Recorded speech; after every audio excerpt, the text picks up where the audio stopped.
बिस्मिल्लाहिर्रहमानिर्रहीम। GTV news के साथ मैं हूं राना कामरान। इस वक्त अल्लामा साद रज़वी हमारे साथ मौजूद हैं और जो एक परसेप्शन क्रिएट की जा रही है उस हवाले से हम उनसे बात करेंगे और पूछते हैं कि ये जो माहौल बनाया जा रहा है, जो बात की जा रही है, इसमें किस हद तक सदाकत है, किस हद तक सच्चाई है।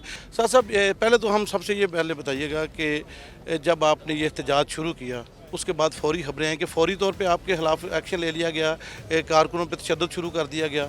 इसमें किस हद तक सदाकत क्यों पैदा हुई? क्या ऐसा आपने गलत कर दिया? क्या आपने ऐसा कानून को हाथ में ले लिया कि फौरी तौर पे इतना ज़बरदस्त किस्म का रिएक्शन सामने आया? आप बताएं, घर में बैठा हुआ शख्स क्या करता है? तो वहाँ हम क्या कर रहे थे? रोड भी ब्लॉक नहीं था, एहतजाज भी नहीं कर रहे थे, इंतज़ार में बैठे थे कि जिस दिन हमने जाना है उस दिन अपना जैसे भी तैयारी होती है, सफ़र होता है, वो कर रहे थे। रोड भी खुला हुआ था, ट्रैफिक भी चल रही थी, हमारे घर के दरवाजे भी खुले हुए थे, मरकज़ के दरवाजे भी खुले हुए थे, दफ्तर की लाइटें भी चल रही थी। तो क्या कर रहे होंगे हम? अच्छा, अहले गज़ा से तो हर कोई इज़हार यकजहती कर रहा है, बहुत से सियासी जमातों ने भी किया, मजहबी जमातों ने भी किया, तो आपने कोई हट के किया है क्या, या आपने इसका कोई मिसयूज़ किया है? इल्ज़ाम क्या आप पे? कोई इल्ज़ाम नहीं।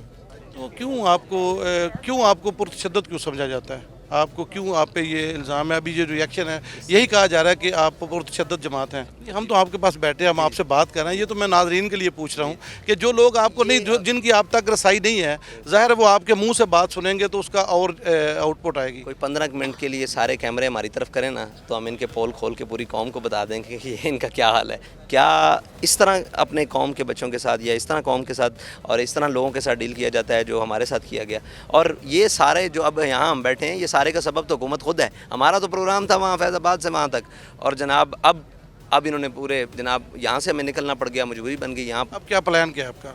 प्लान वही है, पहले वहाँ से वहाँ तक था, अब यहाँ से वहाँ तक है। अभी आप निकलेंगे आगे?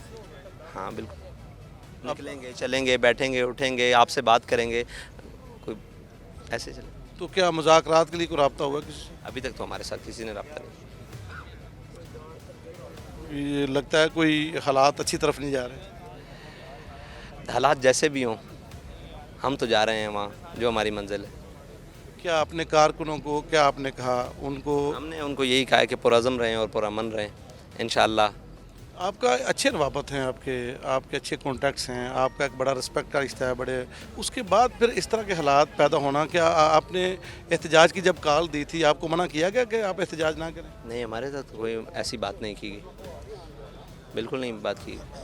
आपने रास्ते भी नहीं रोके? आपको पता है, हमने एहतजाज की पहले भी कॉल दी थी, फिर अब हमने दोबारा एहतजाज की कॉल दी और ये मंजर बना दिया गया। हमें तो खुद हैरानगी है, हम तो खुद शशोपंज में हैं कि आप क्या देख रहे हैं? आप भी बड़ी सियासी बसीरत रखते हैं, आपके वालिद साहब और आपकी तरबियत बड़े क्रूशल हालात में हुई है, आपने बड़ी चीज़ें फेस की हैं।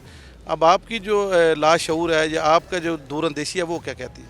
हमारी दूरअंदेशी ये कहती है कि लेकिन ये हमारे बड़ों ने बनाया है, इसको इंशाल्लाह हम ही संभालेंगे। मजहबी जमातें हमेशा अमन का दरस देती हैं, मोहब्बत का दरस देती हैं, लोगों को आपस में अखुवत का दरस देती हैं, और यकीनन आप सियासी भी हैं और मजहबी भी हैं, और आपने अपने कारकुनों के कमिटेड भी हैं आपके साथ। मंजिल क्या है? एक तो मंजिल होगी कहीं पहुंचना, वो तो एक होगा टारगेट के पहुंच जाएंगे। मंजिल क्या है? मंजिल यकजहती है, कश्मीर यकजहती है, फ़लस्तीन है, यकजहती है, मज़लूम है। तो वो तो सारे मान रहे हैं, फिर लड़ाई किस चीज़ की है? ये तो अब उनसे पूछा जाएगा कि इस बात की लड़ाई। कि आपका मकसद जो है फ़लस्तीन के साथ, अहले गज़ा के साथ इज़हार यकजहती है, तो वो सारे कर रहे हैं, हुकूमत भी कर रही है, आप भी कर रही हैं। मैं ये समझना चाह रहा हूँ जो आपसे बैठने का मकसद है कि नुक्ता एतराज़ कहाँ पे है? अगर अहले गज़ा के साथ हम भी इज़हार यकजहती कर, नुक्ता एतराज़ की समझ नहीं आ सकी, हकीकत बात है ये आपके साथ। अभी बिल्कुल हमें कोई नुक्ता एतराज़ की समझ नहीं आ सकी कि नुक्ता एतराज़ है क्या। हम ना करें, वो करें तो वो ठीक है। यही तो मैं अगर राना कामरान अहले गज़ा से इज़हार यकजहती करे तो ठीक है, अगर साद रिजवी साहब करें तो वो गलत है।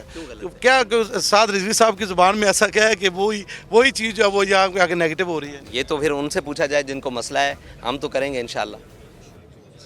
तो क्या पैगाम देंगे अपने कारकुनों को? क्या कहेंगे कि एक लंबा सफ़र आपने शुरू किया, लंबी आपने जद्दोजहद शुरू कर दी, मेरा ख्याल है आप ज़हनी तौर पर इसके लिए तैयार नहीं थे, आप तो बड़ा पुरअमन एक छोटा सा एहतजाज करना चाह रहे थे, लेकिन ये एक लॉन्ग मार्च में तब्दील हो गया। ये आज जुमे के बाद ये आपने ऐलान किया, तो क्या कहेंगे अपने कारकुनों को? ये बड़े पुरअज़म रहें, पुरअमन रहें, साद रिजवी साहब हमारे साथ मौजूद हैं जी, और बड़ी ज़बरदस्त बड़ी सीर हासिल उन्होंने हमारे साथ गुफ्तगू की। हमारी तो ख्वाहिश है कि इनके साथ हमारी लंबी बात चले, लेकिन साद रिजवी साहब का ये कहना है कि वो अहले गज़ा के साथ, फ़लस्तीन के साथ इज़हार यकजहती कर रहे हैं, और हर मुसलमान जो दिली तौर पर जो मुसलमान है उसके दिल में अहले गज़ा और अहले जो फ़लस्तीन है वो बस रहे हैं। अगर वही बात वो कर रहे हैं तो फिर हमें इख्तलाफ की वजह वो समझने की ज़रूरत है कि अगर साद रिजवी अहले गज़ा के साथ इज़हार यकजहती कर रहे हैं, उनके लिए उनका दिल धड़कता है, उनके लिए वो परेशान हैं, तो ये हर मुसलमान का अखलाकी और दीनी फरीज़ा है। और मैं समझता हूँ अगर ऐसा है तो फिर हमें ये सोचना पड़ेगा कि हमारा अगर काज एक है, हमारा मकसद एक है, तो हमें इत्तेहाद भी नज़र आना चाहिए। राना कामरान को इजाज़त दीजिए। अल्लाह हाफ़िज़।